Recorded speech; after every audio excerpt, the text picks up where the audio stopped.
27일 한국에서 재외동포청 설치 관련 정부조직법이 국회 본회의를 통과했습니다. 제적 272명 중 찬성 266명으로 재외동포청 설치안을 포함한 정부조직법 개정안이 통과됨으로써 이제 국무회의의 의결을 거쳐 정식 공포가 되면 3개월 내에 재외동포재단은 폐지되고 재외동포청이 신설됩니다.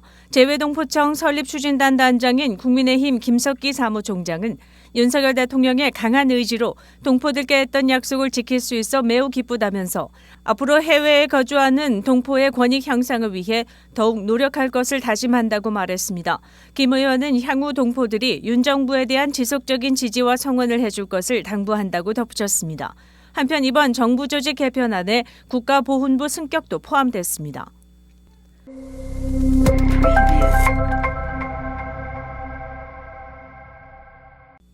시카고가 전체 인구의 감소 추세 속에서도 도시 중심부, 이른바 룹의 상주 인구는 급증세를 이어간다는 소식입니다.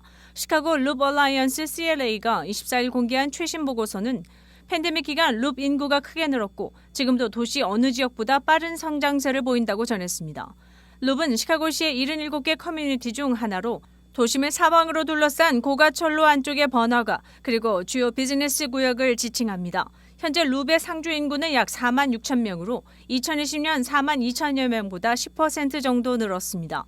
이전에 사무실이나 소매점 혹은 호텔 등으로 쓰이던 빌딩들이 대거 주거 용도로 변경되면서 룹은 주상복합지구로 탈바꿈하고 있다는 것입니다. 이런 상주 인구의 증가 현상은 도심권 사업체들의 상당한 경제적 이익을 불러오고 있습니다. 거주자들은 지난해 룹 사업체에서 가구당 평균 18,000달러, 총 4억 8,100만 달러를 소비한 것으로 추산되고 있습니다. 보고서는 룹 지구의 가구당 가처분 소득은 약 14만 9천 달러에 달한다고 전했습니다. 가처분 소득은 소비생활 수준의 척도로 가계 수입 중 언제든지 자유롭게 소비하거나 저축할 수 있는 돈을 말합니다. 룹의 인종 구성도 변하고 있습니다. 지난 2000년 20%에 달하던 흑인 인구는 2020년 7%로 줄어든 반면 아시안계는 동기간 10%에서 21%로 늘었습니다. 라틴계 또한 10%로 4% 정도 늘었습니다. 백인층은 2000년 62%에서 2020년 59%로 다소 감소한 것으로 집계됐습니다. 룹 상주 인구 증가의 주요 요인은 걸어다니기 좋은 환경, 직장과의 근접성, 각종 편의시설 및 교통 접근성 등인 것으로 드러났습니다. 다만 주거비 부담이 높은 관계로 소수의 특정 고소득층 계층만이 룹 거주 선택이 가능하다는 분석입니다. 시카고 룹 얼라이언스는 룹에서 살려면 연소득이 7만 5천 달러 이상이어야 하며 평균 수준은 11만 3천 달러 이상에 달한다고 밝혔습니다. 한편 시카고시는 금융가했던 라셀가 재개발 계획 등을 통해 저소득층 전용 주택을 최소 300채 이상 추가한다는 계획을 밝힌 바 있습니다.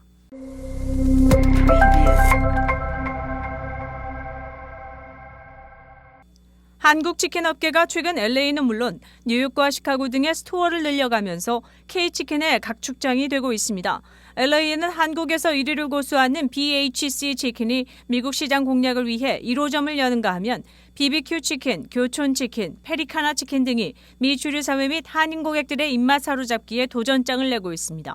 시카고에서도 BBQ 치킨, CM 치킨, 본촌 치킨 등이 매장을 확장시켜 나가는 추세입니다.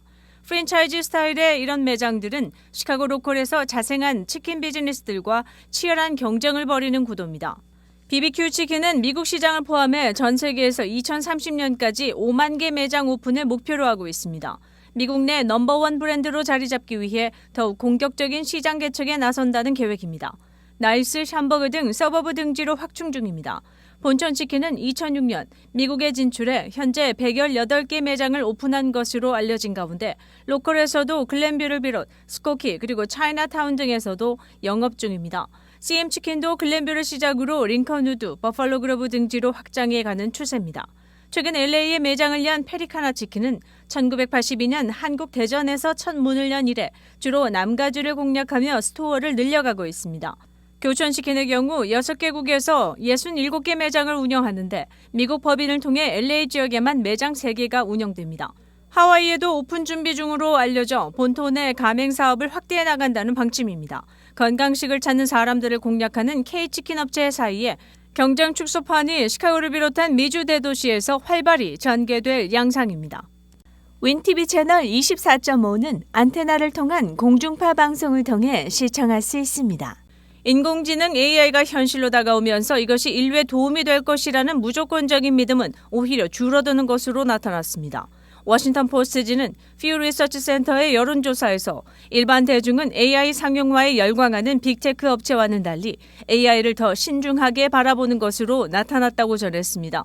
이 조사에서 미국인의 9%만이 AI를 갖춘 컴퓨터가 사회에 해보다 이익을 가져다 줄 것으로 믿는다고 답했습니다.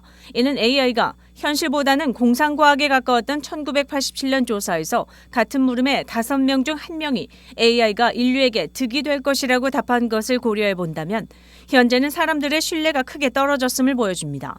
AI 연구진들은 대중이 AI의 회의적인 것은 매우 좋은 현상이라며 환자 치료법을 결정하거나 시험의 채점 같은 인간 고유의 결정을 하도록 AI를 설계하는 건 불가능하다고 강조했습니다.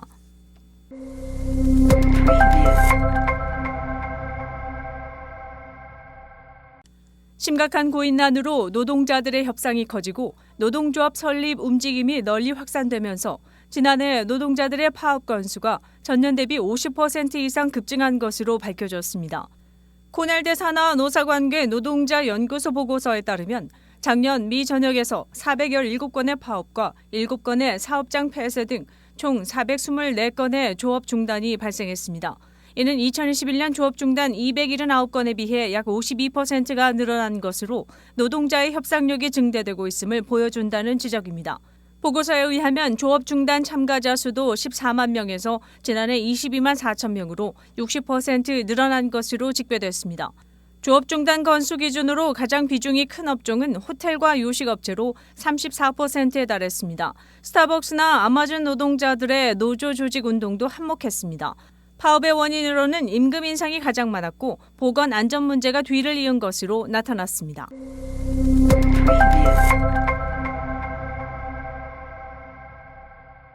미국의 인플레이션이 다시 상승하고 있다는 증거들이 속속 드러남에 따라 연준이 추가 금리를 인상할 수밖에 없어 신흥시장이 다시 강달러에 신음할 가능성이 커졌습니다. 블룸버그 통신에 따르면 연준이 지난해 말부터 금리 인상 속도를 완화하자 달러 강세는 멈췄고 투자자들은 다시 신흥시장 마켓에 투자하기 시작했습니다. 그러나 연준이 또 공격적 금리 인상에 나설 가능성이 커져 이 같은 추세는 바뀔 조짐입니다. 최근 인플레이션 지표가 예상을 상회하고 일부는 전월보다 오히려 높아지는 등 다시 인플레이션 압력이 고조되고 있습니다. 생산자 물가 지수와 소비자 물가 지수 모두 시장의 예상을 웃돌자 연준이 긴축 강화를 밝히고 있어 달러 강세가 다시 나타날 수밖에 없다는 분석입니다. 이에 한국의 원화도 피해갈 수 없는 처지입니다. 실제 한국의 원화는 약 2개월 만에 처음으로 달러당 1,300원을 돌파했습니다. 결국 원화를 비롯해 태국이나 남아프리카 공화국 화폐들, 즉 이머징 마켓 대부분 통화가 약세를 면치 못하게 될 형국입니다. 전문가들은 미국 연준이 공격적 금리 인상을 다시 해 달러 강세가 다시 시작될 것이라며 이는 이머징 통화 약세로 이어지는 것은 물론 글로벌 경제가 침체에 빠질 가능성이 커지는 것이라고 내다봤습니다. 시카고 한인동포 일간지 한국일보는 전자신문으로도 배포됩니다. 시카고 한국일보 무료신문은 가까운 한인식당이나 마켓에서 볼 수 있습니다. 뉴스24에서는 여러분의 제보를 기다립니다. 제보 전화 847-290-8282번입니다.